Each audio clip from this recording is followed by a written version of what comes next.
Hey guys, I'd like to talk to you about password hygiene.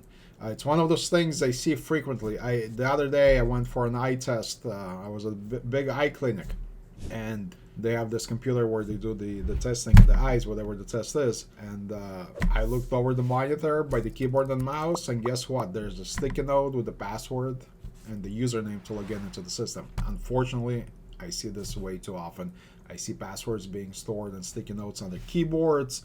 I see passwords being stored in Excel documents, Word documents, phones. This is a big one. People put passwords on their phones. Please use a password manager. A password manager does a couple of things for you. A, it keeps track of all the passwords, so you just need to memorize one, right? So now you don't have to keep sticky notes all over the place and keep thinking of passwords. It generates passwords for you as well, so it's easy. You don't have to think of a password. What's my dog's name plus my cat's name and the year I was born.